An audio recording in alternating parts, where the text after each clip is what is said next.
I'm Jackie Lucky, your financial planning maestro. This series of podcasts is aimed at financial planning professionals and also those who are looking to enter the financial planning profession. We will be talking during the podcast about all things certified financial planner certification related, talking to other CFPs around the world, and also we will be dropping in on some new entrants who've just entered the financial planning profession, and we'll be checking up along the way on a regular basis with them to see how they're getting on. I hope you enjoy today's podcast.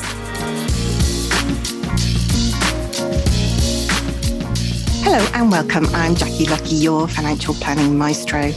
And today I have another fantastic guest, somebody who has recently passed their certified financial planner certification. And that is Alasdair Walker from Handford, Aitken and Walker. Welcome, Alasdair. Hi, Jackie. Thanks for having me. My pleasure.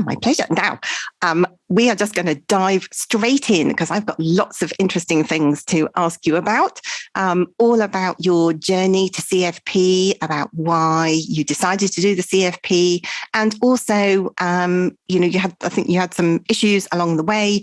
So just to try and get to the bottom of what happened and how you felt. And then finally, we're just going to look at some tips and things, any tips and tricks that you could pass on to everybody else who's going to be starting their level 7 journey in November this year. Absolutely. So first of all, tell us about how you came across the CFP and why you decided that you wanted to go through that process and become a certified financial planner in the UK. Yeah, so an interesting question. I was thinking about this actually the other day. I sit on a practitioner panel for the Personal Finance Society, and I guess kind of ironically, I was first started thinking about the CFP in a serious way when I joined that panel, which was about 3 years ago. On the panel were a number of people who've been former CFP assessors or involved what was the IFP previously. And there was a lot of discussion about how the financial planning education at the PFS was a big shortcoming, and that really the gold standard in the UK was the CFP. And I'd come across it previously. I'd heard others talking about it.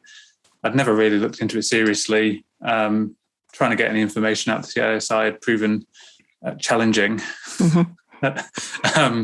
To put it kindly, and I've not really looked much further. I've spent a career doing CII-based exams with the PFS, and was chartered and a fellow, and felt I was at the pinnacle of exam success. And I thought, well, we're doing financial planning, what I believe to be good quality financial planning with all clients. So we were at that stage. We'd just kind of transitioned from a more traditional sort of product-focused model to that full financial planning model. I'd managed that transition in our business, and I thought, well, let's get some third-party ratification about what we're doing.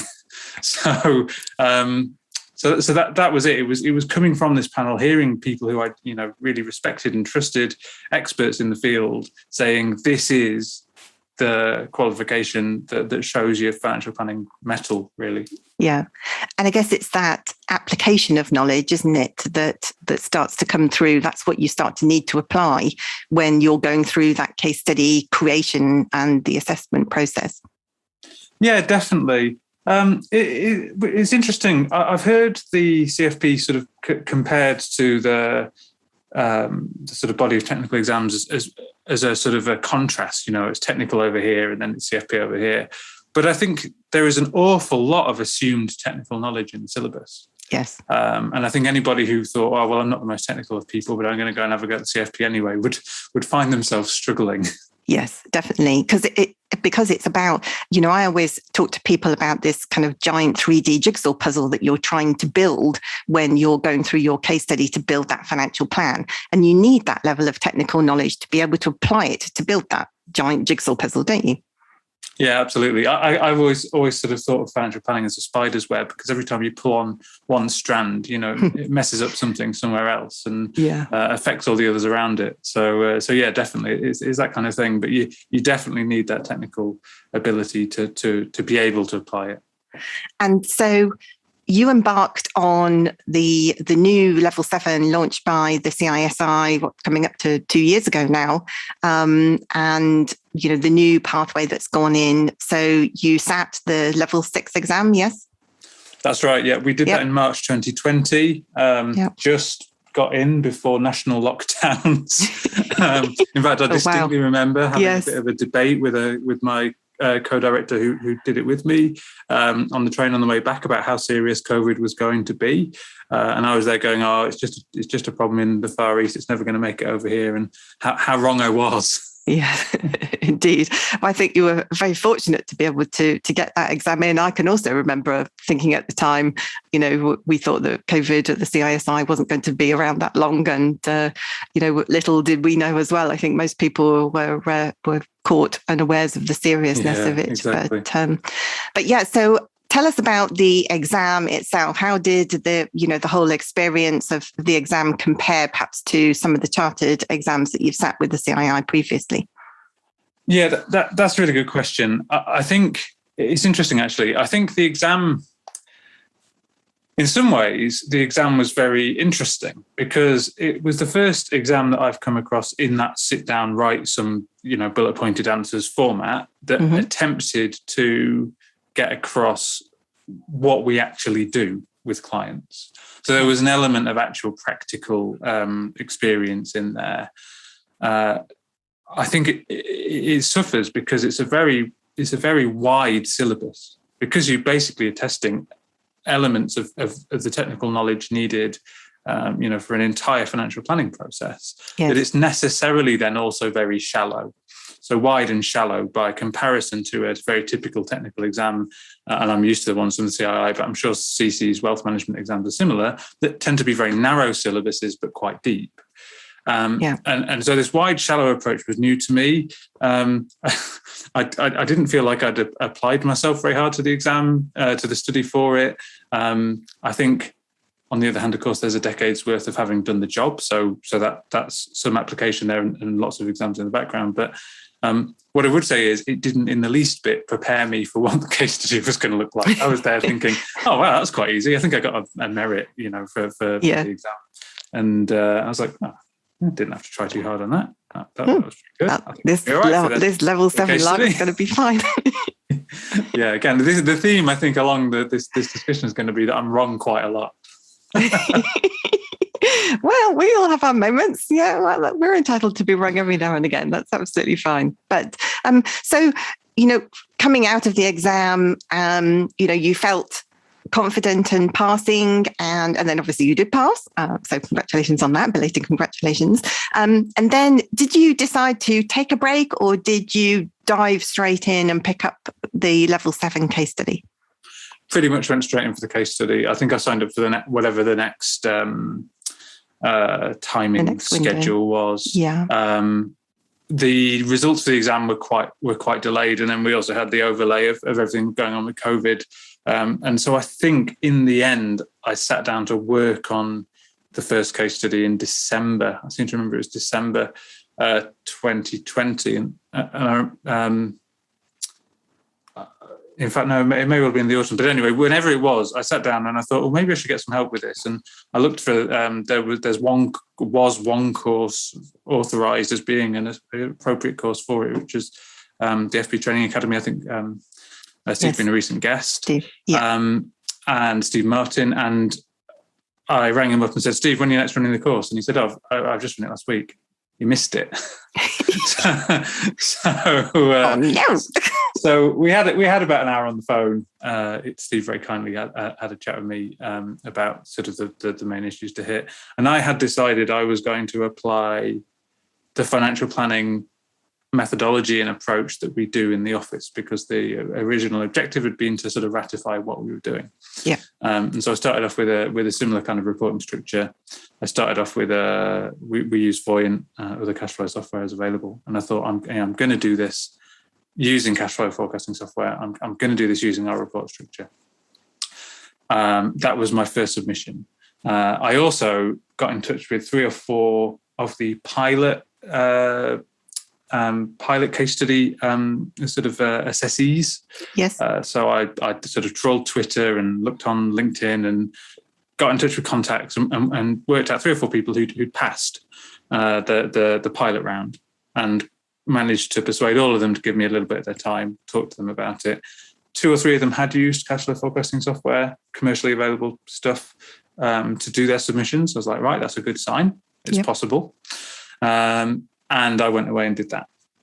Okay. And how much time did you spend constructing your plan, using Voyant to construct your financial plan, roughly? It's hard to specify. I mean, it's funny, your CPD log, you always got to put down a number of hours, and they always seem to be very rounded, don't they? Yeah. 50 hours of this, 60 hours of that, whatever else. I'd say it was probably 3 good weekends worth of work.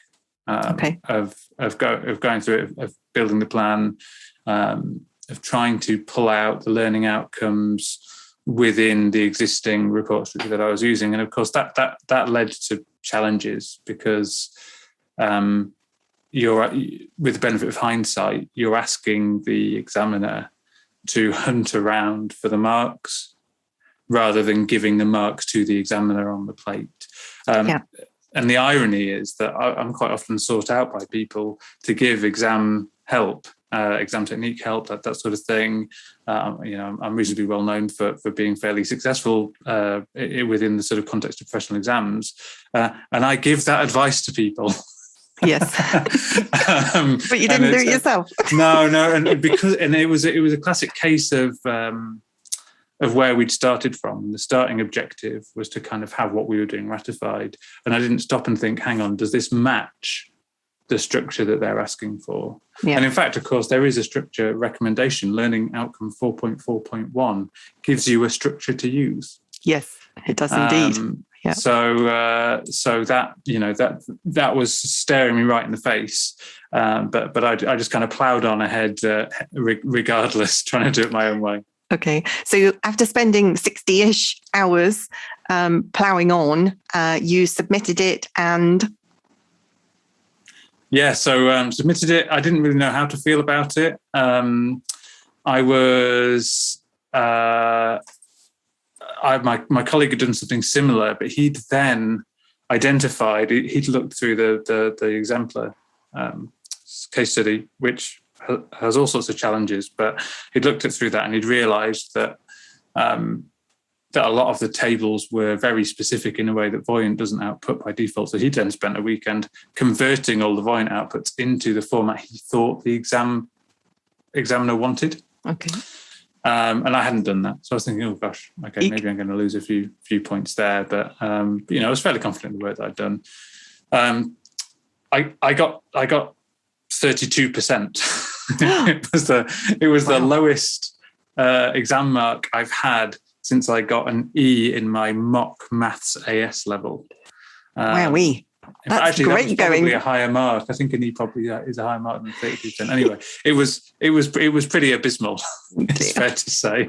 Gosh, and I guess after spending 60 hours on it, you were feeling pretty frustrated. And what did the feedback look like for you? How did you feel when you got the feedback? It's a little bit like the 5 stages of grief. I think I pretty much went through every one of them. So you've got denial first. No, this is just wrong. They must have sent me the wrong one. Then anger. I spent quite a long time in anger. I think we spoke when you were in the anger bit. Yeah, I think we did. And I still, and this is easy for me to say, but I still think that a portion of that anger was justified, for all sorts of reasons. I think that the process could be explained far better. I think the expectations weren't clear. I think the idea that the workbook is sufficient to produce a workable CFP case study, having read it and read through it and had a look, is nonsensical.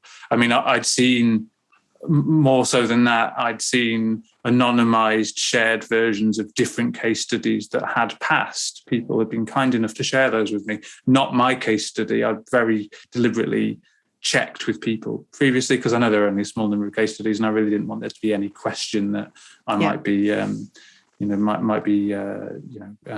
plagiarizing. I think it's very important. But so I had seen other people's work, and I felt mine was of a similar quality. And so I was really stuck with what the issue was. So yeah, definitely some anger there. And but then, once you can get over the shock, the structure of the feedback is very thorough, and the feedback's given learning outcome by learning outcome. What doesn't come out there very well is that the learning outcomes are so deeply connected that actually very often the fixing one thing can fix everything. Yes. And so that kind of came out in between the second and third submission, but I'm skipping ahead there. But I'm sure we'll get onto it. So yeah, but once I got over all of that, I did some soul searching. I rang a few people, yourself included. I thought, you know what, actually there's some scope here to make something workable, but I'm going to have to start from scratch. I'm going to have to bin what I've done, and I'm going to have to pretend I never made that first submission. And I managed to get on Steve's course this time. Yeah. And Steve's course is, it's excellently delivered. It's mostly a spreadsheet building course. Yes. Because Steve's view is that the most reliable way to pass is to build a plan the way, effectively, I guess, that CFP plans have always been built over the years. Steve has a lot of experience in sort of training people in the CFP. So I kind of ate a load of humble pie. I sat and did the course. I built the spreadsheet, and I rebuilt the plan from scratch. And this time I took the advice my own advice largely, that I should have taken at first, and I made every single learning outcome a heading that needed something underneath it. Okay. So learning outcome 1.1.1 is the client's attitude towards saving and debt determined. And so there is a heading that says your attitude to savings and debt. And then, 1.1.2 is the impact of changes in income expenditure assessed, and so on. So there was a point to answer for every single learning outcome in the second model. And okay. I thought, if I can't hand, there is no way I can hand those potential marks on any nicer a plate to the examiner if I do it that way. And so roughly how long did that process take you? Another 60 hours again, if you were kind of starting? Probably more. Probably more, because including the time of Steve's course, which is 3 days. Yeah. It was probably another 3 to 4 weekends work, I would guess. That second submission, I think, was about 18,000 words. So it's a good old chunk of text. Yeah. That includes all the table contents and everything. Yes. So, yeah. 18,000 on the second submission. And so between versions 1 and 2, was your brain kind of going to different places, thinking about different results, different options for the client along the way? Or did you think, actually, I'm basically just kind of retrospectively recreating what Voyant had done?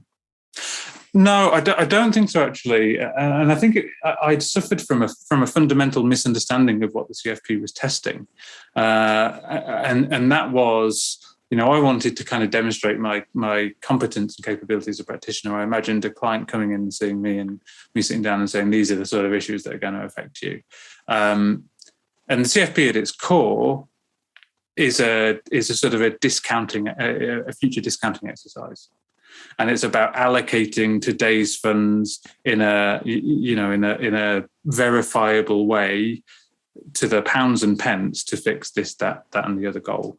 Yeah. A good example is, one of the feedback in the first one was I'd identified a protection gap, and I'd rounded the protection recommendation up to the nearest £10,000 because it's just neater, rather than saying you should buy life insurance for £272,352.83 or whatever. You round it up to a round number. And that had actually been pulled up as one of the issues. No justification has been given for this amount. because you're slightly over-insuring, I guess. Exactly. Yeah. Exactly. And so it was this this realization, I suppose, by the second submission, that actually, this is a hard and fast exercise in allocation of assets. Yeah. Stop trying to apply a practitioner. And whilst I think it absolutely has improved my my thinking as a practitioner, it doesn't test that specifically. That's a side effect of the way that the CFP is structured. It's kind of like going through the mangle, I guess, isn't it? Where you come out a lot slimmer in the other end, but it's still a painful experience going through the middle. Yeah, absolutely. So after spending, what we're adding it up roughly, we're looking at 150 plus hours in total so far on your plan. Then you submitted your second submission, and then what happened? Yeah, so second submission went in. In fact, I just checked, by the way. So I submitted the first one in August 2020, so I did pretty much start it straight after the exam. Yeah. The second submission went in December. I must have been February 2021. They've got the date wrong. Yeah, so in February 21, and it was a narrow fail. So it came back, the candidate has put in a significant amount of work in the previous submission, but there's still these issues, and there were a series of issues, and effectively they all, they mostly were short, easy fixes, but because of this flow through the planning. One of the key issues that I won't let go, even though because of the power dynamic, you just have to fix it. The examiner disagreed with my assumptions on life expectancy. So I'd reasoned them, and I would argue that they were reasonable, but they just didn't agree with it. So they said, I personally, if you like, don't think it's reasonable that working to age 95, which is what I used. Yeah. It makes sense in this case. Something beyond 95 would be reasonable without clarification given. So that effectively meant that whole other elements in the plan couldn't work. Yeah, because there's 5 years of unknown, if you like. Yeah. Yeah. And I think that's one of the issues that other people have said about the feedback, is that when they get their feedback, they can see what the problem is. And then when they start fixing it, actually it is having a knock-on effect because of that cascade effect through the plan. It's having a knock-on effect somewhere else, which then means you can't just leave that other bit alone. You're then kind of off down a rabbit hole of fixing all sorts of other different things. Yeah, absolutely. And it's like whack-a-mole, basically. And it comes back to that, this image in my head of a spider's web, right? Because you go, okay, well, I'll come over here and I'll fix that, but it pulls everything else out of kilter. What I would say is, and perhaps something that isn't immediately obvious, but your second submission and onwards has a previously passed section for certain learning outcomes. Yes. And as far as I'm aware, that pretty much isn't reversible. You'll know better than me, Becky. But the point is that in some senses, if you're worried about things being moved on, I think that's probably, I probably worried too much about it, because actually, if those areas have been previously passed, they're not then subsequently going to fail on a future submission. That's right. Once you've passed an area, you can't then be failed on it later on, yes. which is something, it's very important actually for other people embarking on the process or in the middle of it at the moment right now, to remember, because it can, I've come across other people that I've been supporting along the way, and they've spent quite a significant number of extra hours fixing those extra bits. And it's this dichotomy of, when you read the whole plan, there's a bit that's kind of a bit wonky because it was passed on the previous assessment. But obviously what you're doing changes it. But actually you don't actually need to change that bit. So you do need to be quite careful with the bits when you're redoing parts, that it flows through still nicely into the other bits, even though you don't need to kind of rework the whole of those other sections if you pass them. Yeah, absolutely. And I think I probably spent too long on the third submission with that in mind. So roughly, now we're up to 150 hours, roughly thereabouts. How long, again, roughly, do you think that you spent on that third submission? I did it within the resubmission period. So there's a kind of a short and a long resubmission period. Yeah, there's a rapid window, isn't there? Yeah, a couple of weeks, I think it is, isn't it? Yeah. Yeah, but in the sort of ongoing saga of the CISI messing things up, my exam feedback from the examiner had been corrupted. So they sent me a half blank piece of feedback and said, look, we're really sorry, we don't have the full one yet. We need to go back to the examiner. So I got a bit of an extension, but I'd say it was probably another 5 days work. I took a long weekend basically and took a couple of days my word. in the office. But on and off, I mean, this is the thing, right? It's doing a bit, going back, go and do something else, coming back to it, doing a bit more, going back, doing something else. That's how I tend to work best. So It wasn't 5 solid days of work. No. But it was probably another few hours. The final word count was 20,000, almost exactly, on the third submission. The spreadsheet proliferated and turned into a full financial, full lifetime financial model, complete with index that's fully click-aroundable, just because that's the kind of geek I am, really. But the approach was the same again, really. It's tempting, I think, just to go through the learning outcomes one by one and go, right, I'll fix that. But I think it's actually worth considering. There's a sensible order to do the planning in. So each of the case studies has a special need, which should always be the first priority. Then retirement planning, then estate planning, and then financial protection, because I guess in that order, each has less of an impact on the others as you go down that list. And so coming back to resubmission, following that order again in terms of fixing the problems, I think is going to minimise that issue of things affecting other things. Yeah.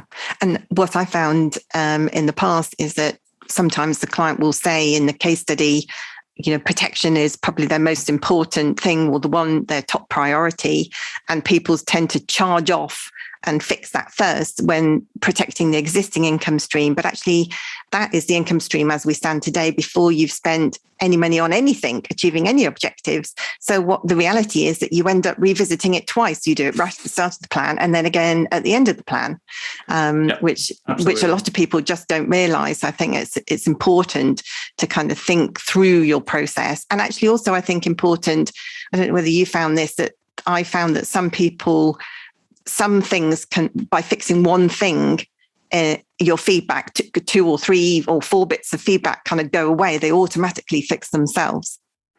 Yeah, absolutely. And myself being a prime example, because this issue of age of modelling, it almost certainly could have been that I'd have just fixed that. A couple of other small fixes, and then I could have submitted it and not spent much on it. But I at this point I was in what I felt was to be a bit of a siege with the examiner, and so I was definitely going to prepare my final volley, as thoroughly as I could.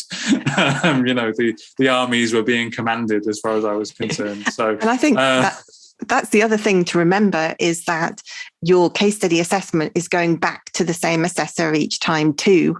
So I guess, like in your situation, if you don't feel that they are kind of understanding what's going on and why you've taken the approach, or, just fundamentally, as you said, disagree, then, there's potential for more upset and more conflict there, isn't there? Yeah, absolutely. But on the other hand, I suppose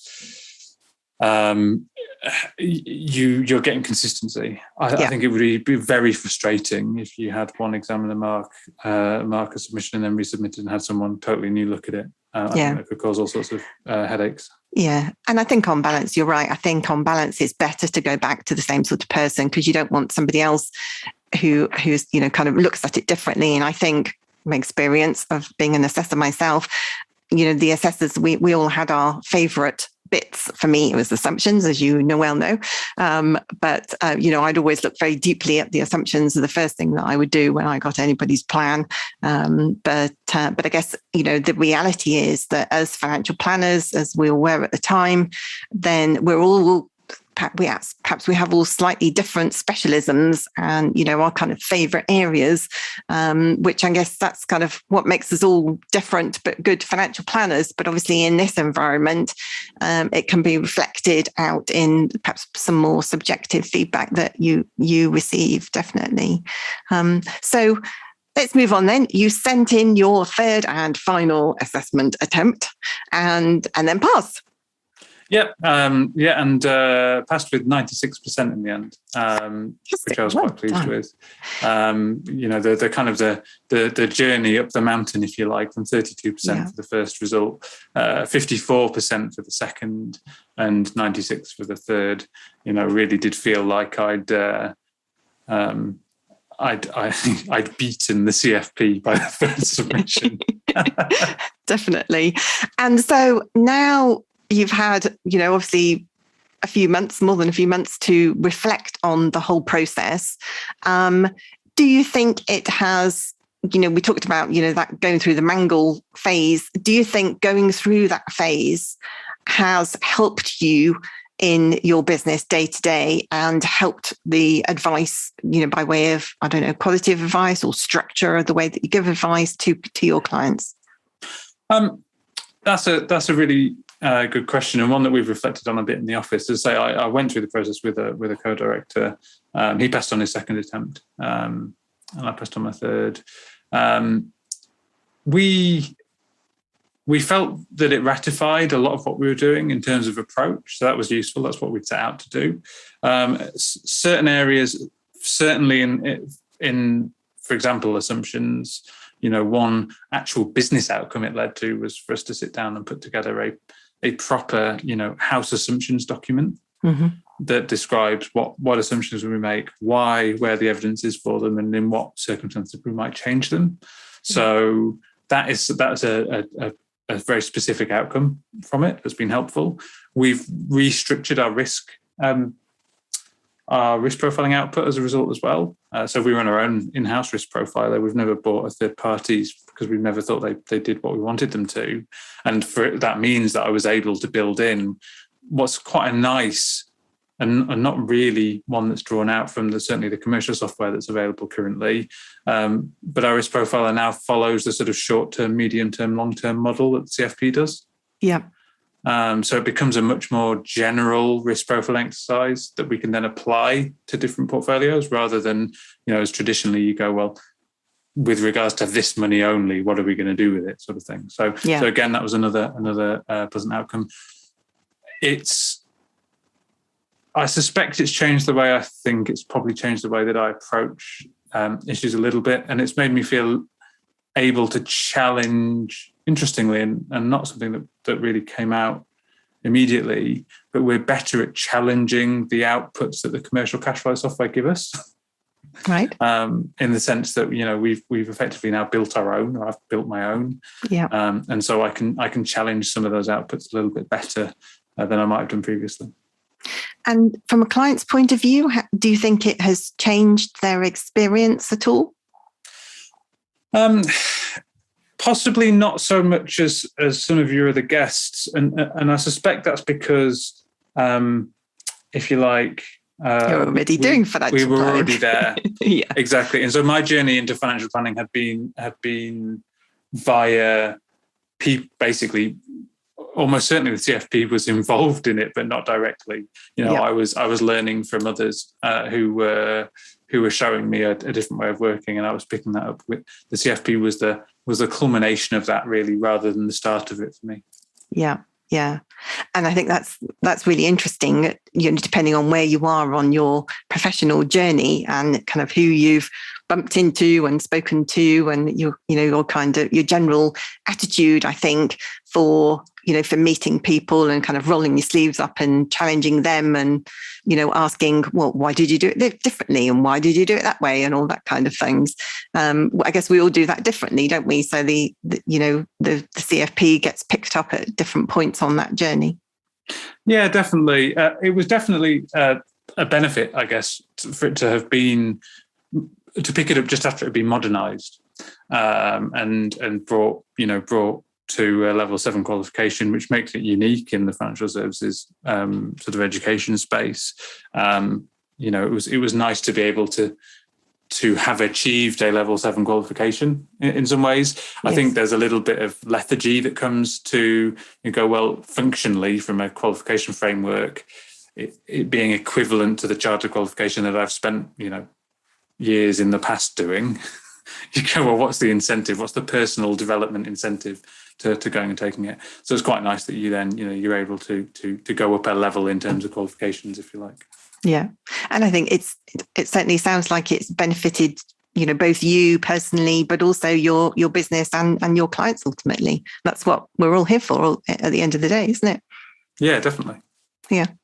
And so just reflecting on all of that journey that you've had, we know that we've got some people who are in the middle of, perhaps resubmitting one of their submissions at the moment. We've got other people who are about to, hopefully very soon, to get their exam results, and then we'll be embarking on the process. So knowing what you know as a recent success candidate for the level 7, what advice would you give to those people? I think so. If I was to go back in time and talk to myself, there's a phrase that gets used a lot in the kind of martial arts and combat sports world, and that is leave your ego at the door. And I think that is have been very helpful for me at the start of the process, because I think having done a decade of professional exams and thinking, I know how to do this, I'm comfortable within this, I'm in my comfort zone. I don't need to. I don't need to worry too much about this being too different. It is totally different from any other assessment style that I've undergone as a professional, and much more challenging in terms of the application of that. Yeah. So I think that would be the first thing. Just leave any expectations you've got about what exams look like. The second would be, don't think that reading the workbook is sufficient, because it isn't. The workbook is a starting point, but without some sort of third-party support, people can do it, and clearly they have without third-party support. But I was at the point, having been on Steve's course, and I know there are other sort of coaching and courses available now. The difference in how I approached the exam was just night and day. So not only that, but there was a whole load of sort of technical understanding of how it's going to be examined that you can't find anywhere else. What I would say is Steve teaches one way to pass the CFP, and I think I know there are multiple, because I've seen submissions that have passed that have, for example, used commercial cash flow software, but I think you're making it harder for yourself if you do. No matter what the CISI sort of officially says, it is now possible to do it with it. That's one of those things that's kind of technically true, but not necessarily the wisest approach. Yeah. So swat up on your spreadsheet skills if you feel that you might be lacking them. Yeah, absolutely. Yeah, and that is funny actually, because that is a key factor, and one of the challenges on the course was people who were struggling with their own use of Excel, because what the course doesn't do is provide you with an Excel spreadsheet to use. It shows you how to put one together, but there's quite a bit of assumed knowledge there that some of the less technically capable people on the course were struggling with. Yeah. But once you've done your kind of groundwork and preparation, then for you felt it obviously was achievable, wasn't it? Yeah, definitely, and it doesn't take 3 submissions and wanting to go and jump off a cliff in the middle of it to get there for everybody. It was a particularly extreme process for me, and I'm glad it was in some ways. It was it was useful learning for me about myself, so that was helpful. But also it's a case of hear about others' mistakes hear about my mistakes so that you don't make them. Go and talk to people that have done, particularly the recent one that's changed quite a bit from the previous. Speak to people like me, speak to anybody else who's done it, find out what they did. A great example, one piece of advice that Steve gave that, should be written in bold in, 50-point text at the front of the workbook. Don't start writing your report until you finish the spreadsheet. Yeah. I'm sure collectively thousands of hours could have been saved from people paying attention to that advice or hearing that advice. Yeah. You don't put one letter on the piece of paper until you've got your models built. Those sorts of practical help. Yeah, absolutely. Alasdair, that's all we have time for today. Thank you so much for sharing your experiences and being so honest about all of the ups and downs of getting through your CFP. But I guess the most important thing is that, as you said, you learned things about yourself along the way, but hopefully it will benefit your clients and your business in the long run, becoming a certified financial planner. So thank you for joining me today. Yeah, definitely. Thank you. Just one more thing, actually, Jackie, if I can. Sure. One of the side benefits and funnily enough, one of the reasons I really wanted to get it was that you get access, once you're a CFP, to the international CFP community. Now, I'm not sure how well known that is in the UK, but there's a fantastic, and the associate membership or the international membership isn't very expensive. And you get access to the academic journal and to sort of this big community of international CFPs. That's another tip. Once you've got it, go and find that, because that's really interesting as well. Yeah, absolutely. We're going to be delving around in building good relationships with other CFPs around the world in other podcasts coming up shortly. So, there's nearly 200,000 certified financial planners around the world now, all willing to share their experiences and help you along the way. It's great if you've got clients in other countries that you want to partner with other CFPs.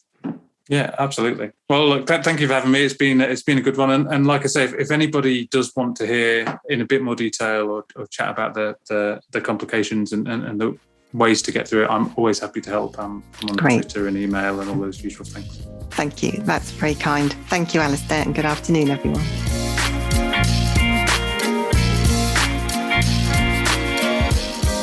I hope you enjoyed today's podcast. It's quite interesting to listen to the different views and discussions with different people, isn't it? Join me next time when we'll be discussing all things certified financial planner related and catching up with those new to the financial planning profession. Bye for now.